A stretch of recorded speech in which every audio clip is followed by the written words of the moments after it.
So last time braking பற்றின எல்லா டீட்டெயிலாக வீடியோஸ் வந்து பார்த்துருப்போம். ஸோ இப்போ என்ன பண்ண போகிறோன்னா, இதுதான் கேலிப்பர், ஃப்ரண்ட் கேலிப்பர். அது நம்ம இது 4 பிஸ்டன் கேலிப்பர்னு சொல்லுவாங்க. ஸோ இதில் வந்து ரிப்பேரிங் கிட், அதாவது ஓரிங்ஸ் எல்லாம் டேமேஜ் ஆச்சுன்னா கேலிப்பர் வந்து அந்த சிலிண்டர் வந்து வெளியே தள்ளாமல் டேமேஜ் ஆகிடும். டேமேஜ்னால் ஓரிங் வந்து கொஞ்சம் கிழிஞ்சு ஸோ ஆயில் வந்து வெளியே வர்றதும், செகண்ட் வந்து சிலிண்டர்லேருந்து ப்ரெஷர் வந்து வெளியே போகாமல் பேட் வந்து ஒர்க்கிங் வந்து கட் ஆகிடும்னா ஸ்டாப் ஆகிடும். ஸோ அதனால் என்ன பண்ணுவோன்னு பார்த்தீங்கன்னா, இந்த 4 சிலிண்டர்லையும் இவ்வளோ பார்த்தீங்கன்னா தெரியும், இங்கே ஒன்று இருக்கும், இங்கே ஒன்று இருக்கும், இந்த சைடு ஒன்று, இந்த சைடு ஒன்று, 4மே ப்ராப்பராக ஈக்குவல் டைமிங் வந்துச்சு ஓகேங்க. அப்போ கேலிப்பர் இதுதான். இப்போது அது டேமேஜ் ஆகிடுச்சுன்னா இந்த கேலிப்பர் அதுலேருந்து ரிமூவ் பண்ணி லேத்தில் கொடுத்து தான் இந்த சிலிண்டர்ஸ் வந்து வெளியே எடுக்கணும். எடுத்ததுக்கப்புறம் அந்த ஓரிங்கை வந்து சேஞ்ச் பண்ணி புது ஓரிங்கை போட்டு தான் இது பண்ணும். பட் அந்த ஓரிங்கோட ரேட்டு 1700 கிட்ட போயிடும். அந்த 4 சிலிண்டருக்கும் ஒன்றுக்கும் 2 ஓரிங் இதுவும் ரப்பர் ரிங்ஸ் வந்து வந்துடும். ஸோ அது வந்து கொஞ்சம் எக்ஸ்பென்சிவ். பட் இது எப்படின்னா, இதோட எனக்கு தெரிஞ்சு இந்தியாவிலே ஃபஸ்ட் டைம் தான் இந்த மாதிரி கேலிப்பரை வந்து ஓப்பன் பண்ணி ஒரு யூடியூப் சேனலில் வந்து வீடியோ போஸ்ட் பண்ணுறது. இதாங்க அந்த கேலிப்பர்.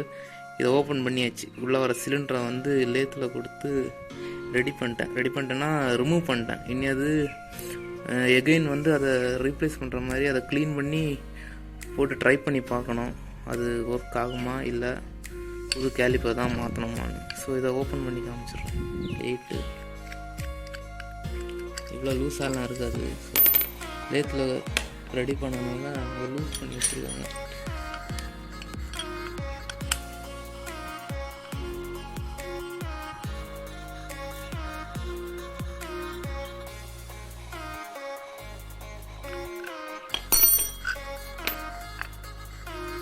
பாருங்க, இதுதான் கேலிப்பர்.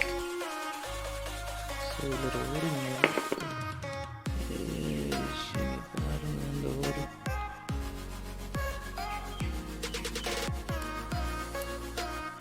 ஸோ இது எப்படி ஒர்க்குன்னு பார்த்தீங்கன்னா, ஆயில் இன்டேக் ஆனதுன்னு இல்லை, இதே மாதிரி உள்ளே வந்து இப்படியே உள்ளே வரும் ஆயில் வந்து இப்படியே இந்த சைடு வழி அடுத்த 2 கேலிப்பருக்கான ஆயில் சப்ரேஷன் இந்த சைடாக போயிடும், இந்த ஹோல் வழி.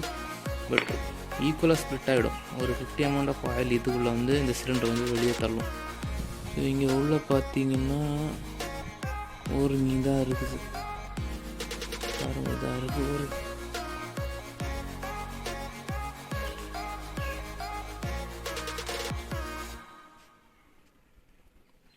பாருங்க, இதாக இருக்குது. எனக்கு தெரிஞ்சு ஓரிங் டேமேஜ் தான், இந்த ஓரிங்கும் டேமேஜ் தான், இதுவும் டேமேஜ் தான். ட்ரை பண்ணி பார்ப்போம்.